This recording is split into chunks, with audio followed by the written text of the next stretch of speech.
Hi guys, welcome to our YouTube channel. आज इस video में हम बात करते हैं अदानी ग्रुप का एक और स्टॉक अदानी विलमार्ट के बारे में और जानते हैं क्या हम कर सकते हैं, क्योंकि आपने देखा होगा ये बहुत लो 300 रुपए के आसपास से इसने 800 रुपए तक की एक रैली दी थी और उसके तुरंत बाद इसने एक ब्रेकआउट डाउन दिया है जो कि आपको स्क्रीन पर दिख ही रहा होगा।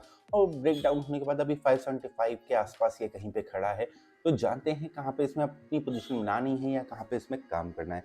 तो इस वीडियो में हम बात करेंगे फंडामेंटली और टेक्निकली दोनों के बारे में, ईयर ऑन ईयर की ग्रोथ के बारे में और इसकी सक्सेस स्टोरी के बारे में। आइए वीडियो को शुरू करते हैं। अदानी विलमार्ट एक ऐसा स्टॉक जो अदानी ग्रुप का एक स्टॉक है और अदानी ग्रुप का नाम जोड़ने से आपको पता है ये जब चाल देता है जितनी तेजी से ऊपर जाता है उतनी ही तेजी से नीचे आता है। ये तो सारे अदानी ग्रुप का खेल है कि स्टॉक बहुत तेजी से हायर हाई बनाते हुए ऊपर नहीं जाएगा, सीधा शार्प ऊपर निकल जाएगा जैसे कि अदानी ने किया है। अगर आपको स्क्रीन पे मैं चार्ट दिखाने की कोशिश करूं तो आपको चार्ट दिख रहा होगा। इसने 400 रुपए से लेकर 400 रुपए पे एक इसने अपना हाई बनाया और उसके बाद सीधा फर्स्ट करेक्शन इसने दिया 630 से लेकर, वो भी एक दिन 675, और उसके बाद इसने सीधा हाई लगा दिया 880 900 रुपए के आसपास। तो आपने देखा कि ये कैसे स्टॉक चलता है। अब इसमें बात करते हैं कि इसमें हुआ क्या है या इसमें टेक्निकली क्या पॉइंट ऑफ व्यू बन रहा है, और टेक्निकली हम जानने के बाद आगे बढ़ेंगे कि इसमें क्या बन रहा है और कहाँ पे इसमें अपनी पोजीशन बना सकते हैं। तो आइए चार्ट पे चलते हैं और देखते हैं कि चार्ट पे हम इसमें कहाँ पे क्या कर सकते हैं। तो मैं आपको पता लगेगा कि ये फर्स्ट, ये सेकंड, ये थर्ड। अगर मैं इसको भी नंबरिंग कर दूं तो आपको पता लगेगा थर्ड वेव थी जो कि ऊपर गई है, फिर नीचे आया और इसके बाद इसने ये चौथी वेव बनाई है। क्या ये वेव पूरी हो गई है या इसमें अभी कुछ बाकी है? इसके बारे में हम बात करेंगे तब जब हमें ये पता लगे क्या ये थर्ड वेव थी, ये फर्स्ट वेव थी या ये सेकंड वेव थी। अगर मैं इसकी बात करूं तो यहाँ पे मैं आपको बताना चाहूंगा कि यहाँ पे ये थी 0 से 1 की वेव। इसके बाद 3 वे का करेक्शन था, 0 ए बी सी, यहाँ तक ये करेक्शन हुआ।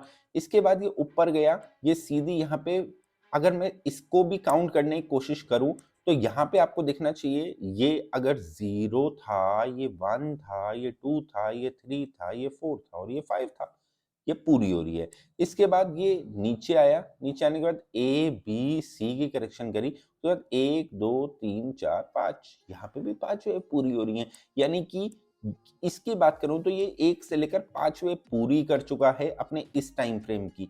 अब यहाँ से क्या लगता है, यहाँ पे क्या हो सकता है? अभी ये ए बन रहा है, ये आपको ध्यान रखना पड़ेगा। ये ए बन रहा है, ये बी और ये सी यहाँ तक भी बन सकता है, इससे थोड़ा नीचे भी आ सकता है, इससे थोड़ा ऊपर भी जा सकता है। तो इसमें फंसने की गलती मत करिएगा। ये करेक्शन हमारा शुरू हुआ है एग्जैक्टली अगर मैं टाइम आपको बताने की कोशिश करूं तो सितंबर के आसपास करेक्शन शुरू हुआ है और सितंबर में शुरू हुआ है। अगर मैं यहाँ पे आपको टाइम दिखाऊं तो ये डेली टाइम फ्रेम का मैंने चार्ट खोल रखा है, यहाँ पे आपको डेली टाइम फ्रेम दिख रहा होगा। अगर मैं डेली टाइम फ्रेम के चार्ट के हिसाब से बात करूं इसमें, तो ये जो करेक्शन चल रहा है ये डेली टाइम फ्रेम का अभी एज ऑफ नाउ तक करेक्शन है। अगर मैं डेली टाइम फ्रेम में आपको फिबोनाची टेबल भी लगा के दिखाता हूँ, क्या ये करेक्शन 61% का कर चुका है अपने प्रीवियस ट्रेंड से। तो यहाँ से अगर मैं बात करूँ तो ये 100% का करेक्शन कर चुका है। और अगर मैं टोटल ओवरऑल करेक्शन की बात करूं, कितना करेक्शन इसमें हुआ है अभी तक, तो ये आपको पता लगेगा लगभग इसने 50% के आसपास का करेक्शन किया है। कितना करेक्शन हो सकता है? ये करेक्शन आपका सीधे सीधे शब्दों में बात बता रहा हूँ, ये 61% तक का करेक्शन कर सकता है। तो यहाँ पे जाने के बाद एक बार ये नीचे आ सकता है। अब ये बहुत सारे लोग कहेंगे सर ये तो आप लॉन्ग टर्म की बात कर रहे हो, हाँ हमें कल क्या करना है और परसों क्या करना है, क्या हमें यहाँ पे एवरेज करना है? तो मेरी सीधी सीधी सलाह ये है कि देखिए फंडामेंटली स्ट्रॉन्ग कंपनी है। फंडामेंटली स्ट्रॉन्ग कंपनी हमने देखी है कि फंडामेंटली स्ट्रॉन्ग कंपनी है। ये हम आगे आगे बात करते हैं कि फंडामेंटली स्ट्रॉन्ग कैसे है, यह आगे हम बात करते हैं। लेकिन मैं अभी इसमें आपको एक बात बता दूं कि ये जो कंपनी है ये फंडामेंटली स्ट्रॉन्ग होने के साथ में ये नीचे अभी आ सकता है इस पॉइंट तक, इस लेवल तक ये नीचे आ सकता है 453 तक। वहां पे एवरेजिंग करना अगर आपको करनी हो, नई पोजीशन ऐड करनी हो तो वहां पे करना। कहाँ पे हमें ऐसा लगता है कि ये रिवर्स हो गया और उसके बाद ये नीचे नहीं आएगा, या तो ये पॉइंट ब्रेक हो जाए या यहाँ पे कोई मूव बने, उसके बाद ये नीचे आए, यहाँ तक आए, इसके नीचे आए, या यहीं पे होता रहे, यहाँ से एक ट्रेंड लाइन ड्रॉ हो, उसका ब्रेकआउट हो जाए, तब हमें लगेगा कि ये अपने करेक्शन को पूरा करके ऊपर निकल गया है। टाइम फ्रेम क्या होता है? अगर मैं टाइम की बात करूं तो ये अभी करेक्शन शुरू हुआ है सितंबर में। सितंबर से हम इसमें जोड़ेंगे 6 मंथ, और 6 मंथ के बाद ही ये करेक्शन पूरा होगा।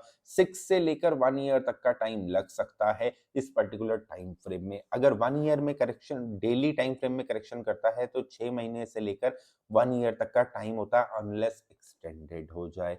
तो 6 महीने तो इसमें लग नहीं थे, मार्च तक मुझे लगता है ये एक लो लगा के ऊपर की साइड में अपनी जर्नी शुरू कर देगा, वहां पे इसमें अपनी पोजीशन ऐड करेंगे। अब चलते हैं छोटे टाइम फ्रेम पे।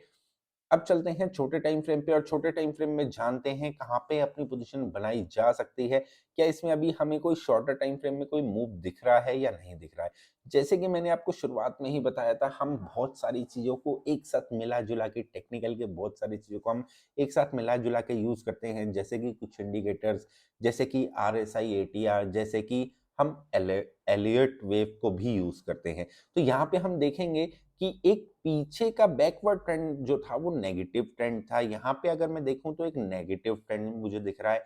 यहाँ के बाद एक मूव ऊपर का अब लगा है। अब ये मूव का कंफर्मेशन कैसे हो, क्योंकि ये लगा मूव सीधा वन शॉट में ऊपर। वन शॉट में ये जो मूव हमें ऊपर लगता हुआ दिखा है, ये हम कह सकते हैं 0 से लेकर 1 है, हमें क्लियर दिख रहा है।